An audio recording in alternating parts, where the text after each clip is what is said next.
August 1973.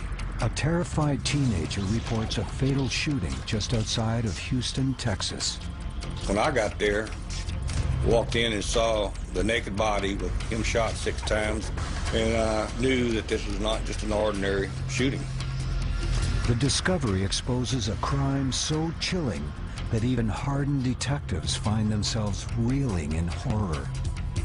We like to think of ourselves as big, tough guys and experienced men at this. We were all just absolutely in shock.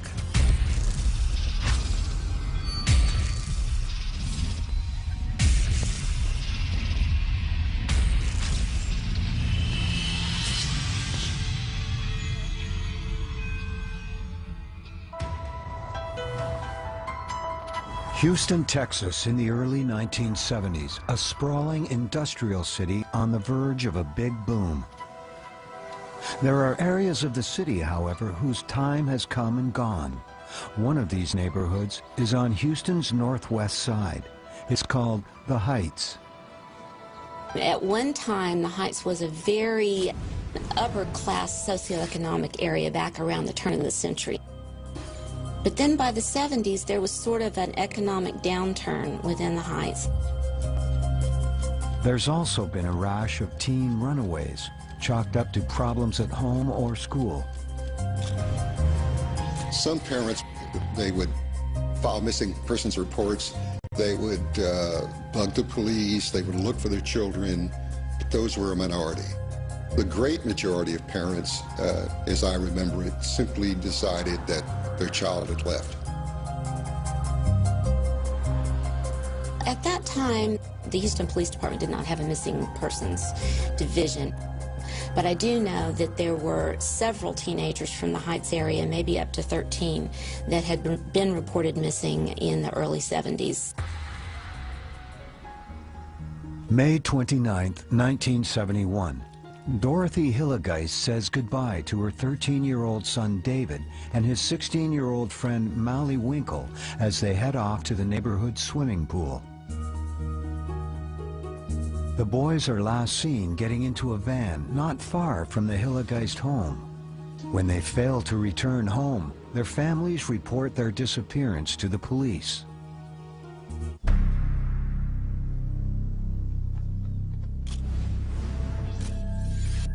Well, it was often assumed that if a teenage boy was missing, that he was a runaway, or he just decided to lay out several nights staying with friends. That couldn't be farther from the truth. Dorothy Hillegeist refuses to believe that her happy, outgoing son is a runaway. As the days pass, the family combs the Houston area, offers a $1,000 reward, and even seeks the advice of a psychic. And his mother went around and put up pictures of him and notices on utility poles and all kinds of things. Now, she really tried to find him. Neighborhood friends, including 15-year-old Wayne Henley, help in the search effort. But after months, there isn't a single lead.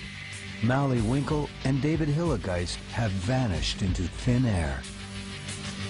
They're still missing a year later when 17-year-old Billy Balch and friend Johnny DeLome also disappear. Once again, cops figure that the boys had to have gone missing on purpose. Billy's family checks with friends, classmates, and neighbors, but no one has seen the missing teenager anywhere. The Balch family is still searching for Billy in November of 1972, when their 15-year-old son Michael vanishes too. Not one of the Heights boys ever comes home, and still, cops are oblivious to the evil lurking right under their noses. But not for long. The early morning hours of Wednesday, August 8, 1973. 3 teenagers are on their way to Pasadena, Texas, another Houston suburb, about 20 miles from the Heights. Rhonda Williams, Wayne Henley, and his friend Tim Curley have only one thing on their minds. They've come to Pasadena to party. Wayne Henley was a very bright, streetwise 17-year-old. A school dropout. He lived at home with his mother. I don't think his father was around much in his teenage years. Rhonda Williams was the girl that Henley had been dating some. She was from a broken home, didn't have a lot of parental direction. Tim Curley was, I believe, 19 years old at the time, and he was just interested in a night of partying where they smoked marijuana and sniffed glue and whatever they wanted to do. At 3 a.m., the three teenagers enter a house at 2020 Lamar Drive in Pasadena, unaware that partying will soon be the last thing on their minds. At 8:30 a.m., the Pasadena Police Department gets a frantic phone call. I had just come to work in the detective division and was on my first cup of coffee, and the Lieutenant Goad pointed his finger at me and said, "Come here, you got a shooting," and he handed me the address, 2020 Lamar.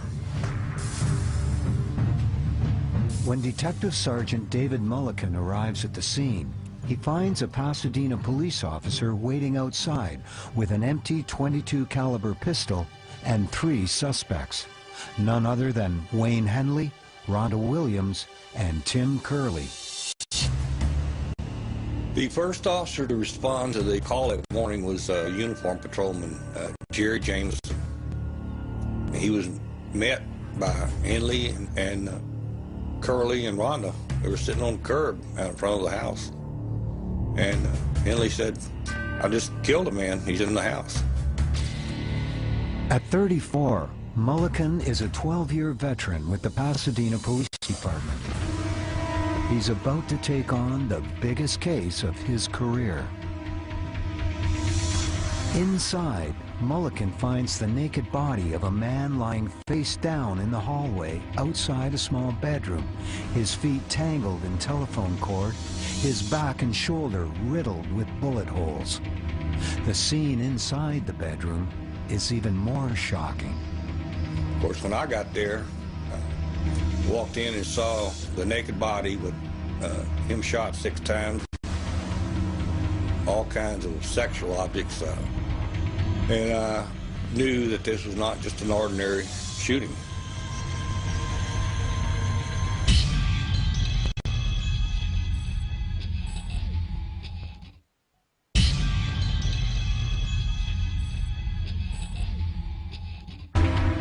On the morning of August 8, 1973, investigators from the Pasadena, Texas Police Department are investigating a bizarre scene.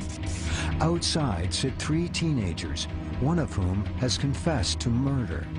Inside lies a man's naked body with 6 bullet holes in his back and shoulder. Walked in and saw the naked body with him shot 6 times, and looked in the room and saw the floor was covered with plastic sheet, and this, what we call a body board, was laying there with handcuffs attached to it, all kinds of sexual objects, and I knew that this was not just an ordinary shooting. Searching the home for evidence, Detective Sergeant Mullican uncovers 8 more sets of handcuffs, as well as binding tape, rope, and petroleum jelly. In the garage, Mullican finds a van containing a wooden box that looks like a small casket. He also finds traces of white lime on the floor. Police ID the victim. He is 33-year-old electrician Dean Coral, a former resident of the Heights whom everyone knew as the Candy Man. Dean Coral earned the nickname the Candy Man because his younger days, his family owned a candy company, a small candy company located in the Heights. And he often gave candy away to kids in the neighborhood. Well, most of the people that lived around him in the neighborhood, they said he was a nice guy. He had helped them get their car started, or, you know, do little things in the neighborhood for people. And they all kind of liked him. Nice, friendly. He was a very good-looking man. And he was friends with the kids on the block that would be walking from the elementary school and the junior high school. Sometimes he would take kids on rides in his van. Nobody really had anything bad to say about him. So how did this friendly neighborhood man end up murdered? At police headquarters, the three teenagers are questioned, and all three tell the same story. Wayne Henley says he's known Dean Corll for several years, that he and many of his friends hung around with the Candyman in the Heights before his recent move to Pasadena. Corll appeared to be a lot of fun to be around, and he did provide parties that other teenagers went to. So I think the teenagers enjoyed being around him because he was an older man who showed them a lot of fun.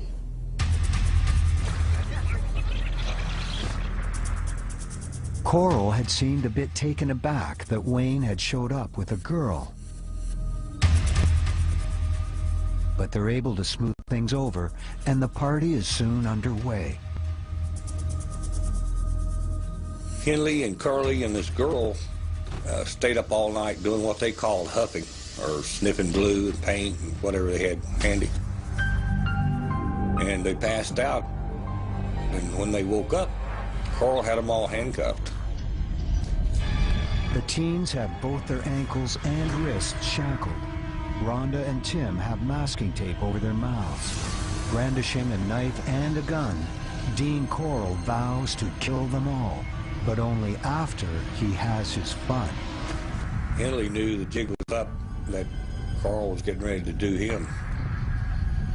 So he talked to Corll and convinced him to take the handcuffs off and that he would help him do the others.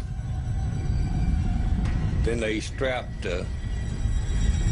Curly to one side of what we call a bodyboard, then strapped the girl to the other side and told Henley, you have sex with the girl while I have sex with the boy.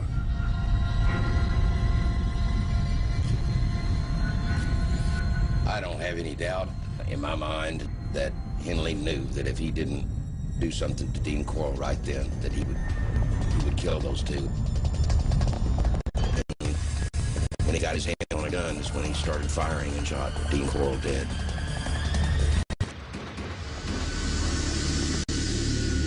Since Rhonda and Curly's account of the night's events match Henley's, the shooting seems to be a simple case of self-defense. But there's nothing simple about the case of the Candyman.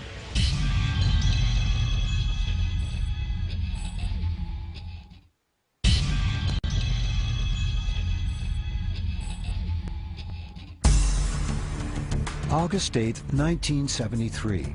Homicide detectives in Pasadena, Texas are investigating the shooting death of 33-year-old Dean Corll, an electrician with the Houston Light and Power Company. The confessed shooter is 17-year-old Wayne Henley, who says he killed Corll to save himself and two friends from being raped and murdered. Hard to believe the friendly face everyone knows as the Candyman could be such a monster. Dean Corll spent most of his early adulthood helping his mother with her confection business, making candy at night while earning a regular salary as an electrician during the day. Our investigation into Dean Corll's background indicated that, you know, he was a loner, sort of a nomadic person. He did spend most of his time with teenagers. He moved every few months and had very few acquaintances outside of his employment with people his own age. Instead, he preferred the company of teenage boys, like Wayne Henley and another teenager, 18-year-old David Brooks. David Brooks was the typical teenager at the time. He lived in the Heights area, smart, streetwise, but a loner, and someone who spent a lot of time on the street. Dean Corll's parents both admit that their son was very depressed in the days leading up to his death, and talked about being in some kind of trouble. Still, detectives are unprepared for what Wayne Henley reveals next. He started telling me that was one reason he had killed Carl, because he had a warehouse full of bodies. Back when Henley told me about this, what he called a warehouse, I was pretty skeptical at the time. But Wayne has names to back up his story. Boys who have disappeared from the Heights: Marty Jones, Charles Cobble, and David Hillegeist. A call to Houston Homicide confirms that all 3 boys are missing. Jones and Cobble disappeared within the last 2 weeks. Hillegeist has been missing for more than 2 years. Henley thinks he knows where they are. On the afternoon of August 8, 1973, the teenager leads detectives from the Pasadena and Houston police departments to the Southwest Boat Storage Facility in South Houston. It was just a series of sheds made out of metal in which people stored boats or automobiles or all the junk they had assembled and didn't have any use for. Wayne Henley pointed out stall number 11 as the stall where he suspected some bodies were buried. And at that time, we didn't believe him. Even though there were some bizarre things found at the house, we didn't believe that there were multiple bodies buried in this boat shed. The boat shed, however, was locked. So I went to the manager's office and asked who, of course, it was rented to. And she informed me it was Dean Carl. And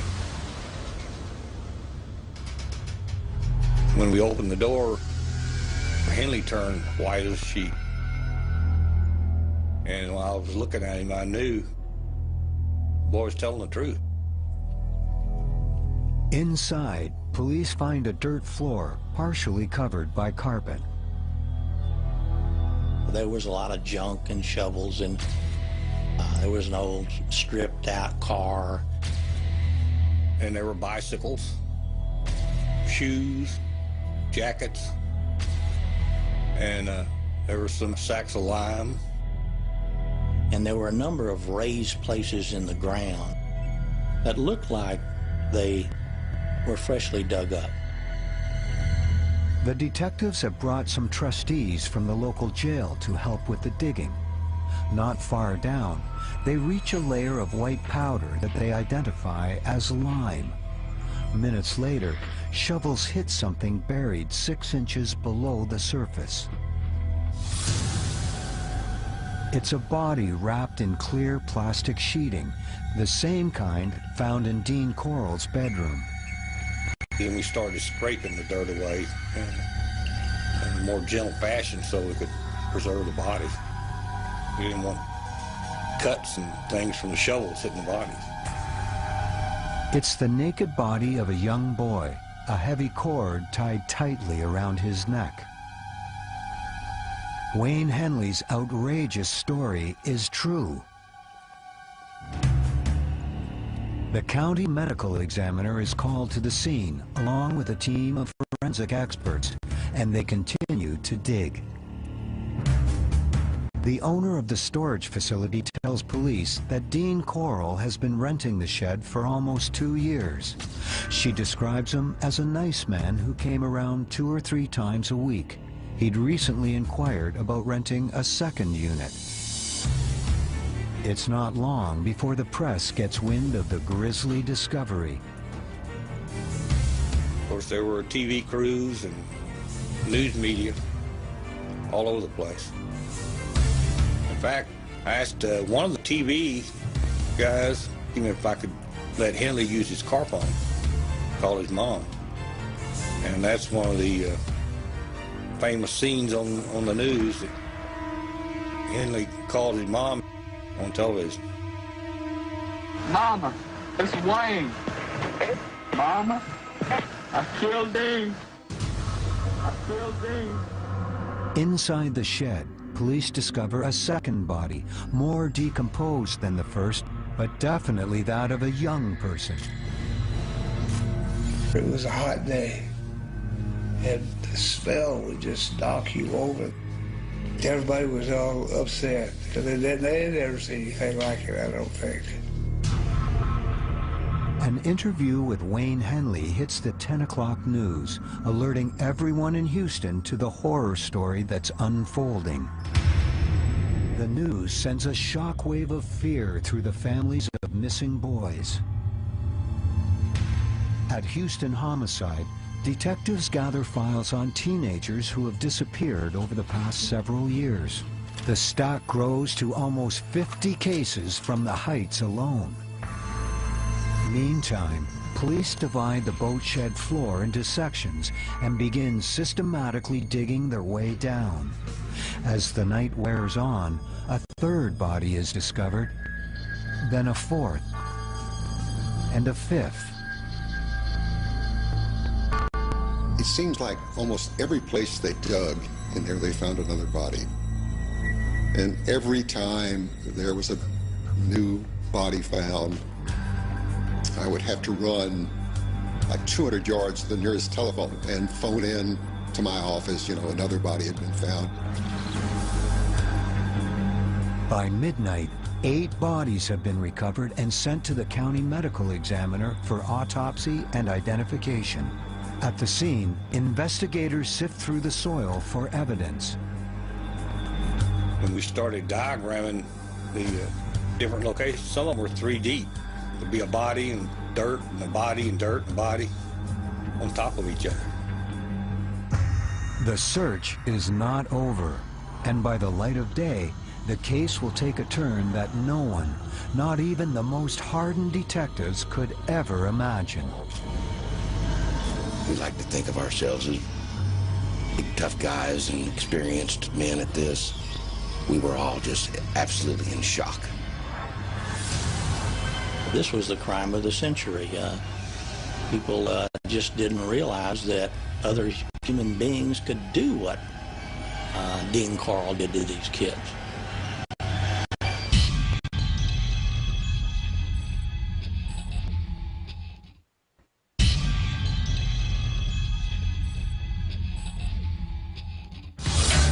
Thursday, August 9th, 1973. The discovery of 8 bodies buried in a Houston storage shed grabs headlines across the U.S. and around the world. At the center of the story is murdered electrician Dean Corll, now believed responsible for the abduction and murder of countless teenage boys from the Heights neighborhood in Houston. The newspaper reports I have read from that time are pretty detailed, to the point that you knew that there was some kind of sexual abuse going on with these individuals. And even parents as far away as Austin were being very careful where their teenage boys went at night after this all hit the news, because it was quite terrifying. The hero of the hour is teenager Wayne Henley, who led police to Corll's graveyard after narrowly escaping the Candyman's wrath himself. There's no doubt about the fact that at the time Henley killed Corll, that under the law he was acting in self-defense and defense of third persons, that being Rhonda and Tim.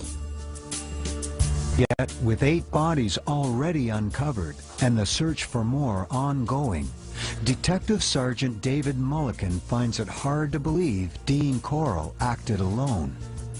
He has a few more questions for Wayne Henley. We established a pretty good rapport, and I treated him right, you know. He was appreciative of that.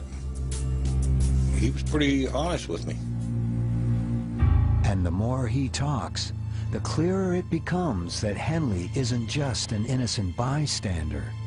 The reason he knew the victims' names is because he was there when they met the Candyman. When we uncovered the first one, and Henley said that's Dramala, then I knew that he had, you know, played a significant role, and that we were going to find what he said was there. Turns out, there's a lot more to Henley's relationship with Coral than he originally let on. Wayne Henley's relationship with Dean Coral was that Dean Coral was a Svengali to him. I think Coral had a great deal of influence over his life and began to cultivate that relationship with him when he was very young, about 14. Henley's relationship with Coral was that of a procurer. He procured young males for Coral to have sex with on the streets of the Heights and wherever he could find them. He lured them to the house under the pretense that you know, he had some marijuana or he had some other type of drugs to use, and or they were going to have a party. And that's the way he enticed those boys to come to Dean Coral's house. Henley makes it clear that he took no part in the sexual abuse, torture, or murder of any of the victims, though he admits that he was sometimes there when it happened. But by now, another eyewitness has come forward, and he's telling a very different story. Earlier that morning, building contractor Alton Brooks arrives at Houston Homicide. His 18-year-old son David has some information that is about to blow this case wide open. The teenager admits to helping Wayne Henley procure neighborhood boys for Dean Coral. He assures police that he had nothing to do with the killings, but claims the same cannot be said for Henley. Henley had not mentioned Brooks until that time. And when I told him that, he said, well, that's good, because now I can tell you the whole story. Well, at first, he was upset because he was informed that David Brooks had denied any involvement in anything. And so we took Wayne Henley to the Houston Police Department, and he was given the opportunity to speak directly to David Brooks and urge David Brooks to tell the truth. Meanwhile, under the media's watchful eye, investigators uncover 9 more bodies in the boat shed, bringing the total to 17. The county medical examiner identifies some of the bodies that same afternoon. Among them, teenage brothers Donald and Jerry Waldrop, found in the same clothes they had on when they went missing. They did go quite heavily on personal effects at that time. There are many of these boys that had dental exams and dental x-rays. So the ones who were identified first tended to be the ones that were better preserved. Many more families contact police about their lost children, searching for answers, but fearful of what those answers might mean. The poor parents I talked to, I can't describe anything other than shock. That it was one of their children that had been tortured, perhaps sexually abused, and murdered and buried in a plastic sheet. This is before Gacy in Chicago. Nothing like this had ever really happened. A series of serial killings, this many bodies. Now it's David Brooks' turn to come clean. He admits knowing Dean Coral since he was 14, actually living with him at several of his residences in the Heights. He also admits to taking part in the Candyman's sadistic rituals. David Brooks never alluded to a sexual relationship between the two of them. However, I think that he was the one who would solicit these young boys to, would befriend them to associate with Dean Coral, whose motive we well know was sex, torture, and eventually killing. It is David Brooks who first introduces Coral to Wayne Henley in late 1971. And he may at one time have been a potential victim. but for some reason Carl liked him, and he agreed to engage in similar activity, procurement activity, with David Brooks, and so he was spared. Carl promised Henley $200 for every boy he would bring, and so it turned into a semi-business relationship. They used what they call a handcuff trick on a lot of them. Henley would put handcuffs on, and then he'd have a key in his back pocket, and he'd let himself out of the cuffs. Then they'd tell the kid, you know, you try this. Of course, he didn't have a key, so then they'd take him down. What would happen next, both boys explain, was like something out of a nightmare. He would lay down a sheet of plastic and put the board on top of it, and then he'd have his fun with his victims. And then after he'd kill them, they'd just wrap them up in that plastic. So nothing was ever got onto the carpet or anything. They wrapped them in plastic, put them in a body box, and take them to where they were going to bury them. David Brooks swears that he never killed anyone and even saved a boy named Billy Ridinger by persuading Coral to let him go. He does admit to being present during some of the murders and names some additional victims, including Billy Balch and Johnny DeLome. Once David Brooks started talking, he was almost like a machine. Dude, it was like monotone. There was no passion. It was just a recitation of events. It was very eerie. Now, Wayne Henley has more to tell and confesses to executing several of Coral's victims. In fact, he told about one of the murders, how he had committed it, took the gun and put it in the guy's mouth while he was sitting there tied up. And then he pulled the trigger. It was one of his classmates at school. I was shocked at how many specific names both Henley and Brooks were able to remember, the order in which they were killed, and where they were buried. They didn't miss much. And still, there are more bodies to come. Wayne Henley accompanies detectives to a wooded area not far from Lake Sam Rayburn, 150 miles northeast of Houston. Henley, he could tell us exactly where to go. We drove down this little dirt road for a while, and he said, stop right here. There's 2 bodies here. And we went out, and sure enough, there were 2 there. The next morning, we went back out to the woods, and he showed us where the 2 other bodies were. 3 of the victims have been strangled by cords still tight around their necks. The 4th is bound by a hangman's noose. All 4 bodies show signs of torture and mutilation.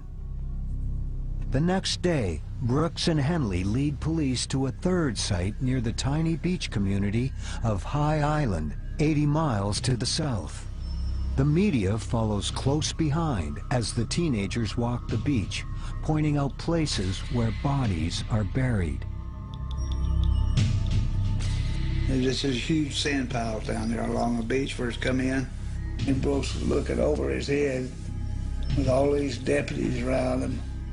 I said, by God, this a chance to get them together. I never thought I'd ever get a picture of them together. Yeah, I shot. They're 17 and 18 years old, and they've just really stepped into what's going to govern the rest of their lives, and you can see it in their faces. And I look at the waste, not only of their lives, but of all these young lives, and that picture comes back to me. Wayne Henley and David Brooks lead police to 6 more graves on High Island, bringing the body count to 27.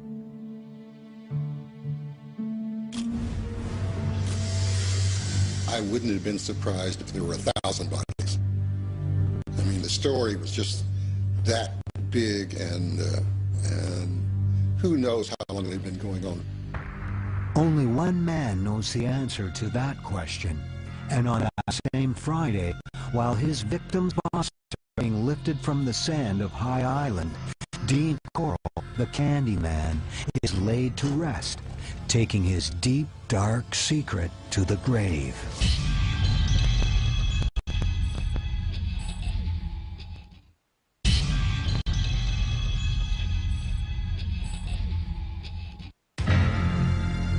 Monday, August 13th, 1973. In Houston, Texas, a grand jury convenes to hear witnesses in the murder case that has taken the county, the country, and the world by storm. The focus is on Wayne Henley and David Brooks, the young men who led police to the bodies of 27 teenagers brutally murdered over a 3-year period, and who admit to playing a role in the killings. The anguish and outrage are felt most deeply in the Heights, the Houston neighborhood where 18 of the victims lived and died. The community was very upset that something like that might not have been investigated well. We had 2 sets of brothers, which must have been very difficult for the families. And it's impossible to fathom how Coral could have wielded so much control over his accomplices. I think Dean Coral was more of a Svengali to both David Brooks and Wayne Henley. He had a great deal of influence over them. Both of them fairly smart, streetwise kids, but they were immature, very young, when they fell under the influence of Dean Coral. He was the real bad guy in this case. I don't think either one of them would have engaged in this type of activity on their own. I think some of their acts were done in fear of what might happen to them. But as time went on, I think Wayne Henley got involved in it. It was a power thing with him. He had the power over life and death. And he might have got addicted a little bit to that. Whatever the reason, his relationship with the Candyman was apparently worth killing over. Both Curley and Henley's girlfriend, Rhonda Williams, testify at the August 13th hearing, reliving their terrifying experience on the early morning hours of August 8th. It's clear to witnesses at the hearing that on the night he shot Dean Coral, Wayne Henley's intention was to offer Tim Curley as the Candyman's next victim. Billy Ridinger, the boy that David Brooks let go, also testifies to Dean Coral's sadistic cravings. In '73, when we dug up all the bodies, it had been about 2 years since Ridinger's incident. He was the only known survivor that had ever gone in there and lived to tell about it. Police discontinue the search for more victims at the end of September, despite rumors of bodies buried elsewhere. By October of 1973, all but 6 bodies have been positively identified. We were not able to get any information or any evidence to indicate there were any more than 27 victims, because 27 was all that Wayne Henley and David Brooks knew about. But it's quite possible, in fact, it may be probable, that there were others that they did not know about. In 1974, David Brooks pleads guilty to 1 count of murder in the death of teenager Billy Lawrence. Well, the evidence against Brooks was the fact that he gave a confession. That was number 1. And his association with Henley and Dean Coral. And he admitted to being there when some of the murders were committed, so it didn't take a lot. Elmer Wayne Henley's trial was a media circus. The only thing I can equate it to was his O.J. Simpson trial without the television in the courtroom. The trial itself was pretty much an anticlimactic situation as far as making news with. I mean, the facts were there. The defense was essentially trying to paddle up Niagara Falls, which was impossible. And he was summarily convicted. Wayne Henley is sentenced to 6 concurrent 99-year terms, while David Brooks gets 1 99-year term. In 1994, the medical examiner's office uses a new technique called forensic reconstruction to try to identify one of the Candyman's unnamed victims. We had an artist do drawings from the skulls. She did an extremely good job. Forensic artist Lois Gibson uses a life-size photograph of the skull to trace a corresponding outline on paper and on clear acetate. When Cecil Wingo gave me the skull to work on from the Dean Corll murders, it was only the second time I'd ever done a reconstruction. And when I did work on that skull, I could tell it was a young, attractive boy. It had his whole life ahead of him, and it is kind of sad. I remember Cecil Wingo looking at it, and when he saw it, he went, ho, ho, ho, and he got out the picture. And it was obvious. The skull belongs to 18-year-old Mark Scott, thought to have run away in early 1972 after trouble with the law. Now, decades later, only 3 of the bodies have yet to be identified. DNA comparisons have been inconclusive, but the search goes on. David Brooks and Wayne Henley continue to serve their life sentences in federal prison, despite several applications for parole. In one respect, the shooting of Corll saved Henley's life.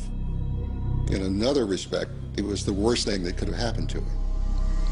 Because if Corll had been alive, he would have been the great evil perpetrator. And Henley would have been looked at as an accomplice at best, and perhaps not spent the rest of his life in prison as he will. I don't think there's a chance that Henley will ever be paroled. Probably if he was, he wouldn't live long, because there's still a lot of relatives out here. They're still grieving. I don't think Brooks will ever get out either. Well, I think this case had a lasting impact on this community. People kept their children on a shorter leash than they did in the past. I think they paid more attention to where they were, who they were with. I know I did with my family. It took a lot out of me emotionally during those days. It was a hard thing to see all those young kids murdered like that, and brutalized, but at the same time, it did me some good to know that I had a hand in stopping it.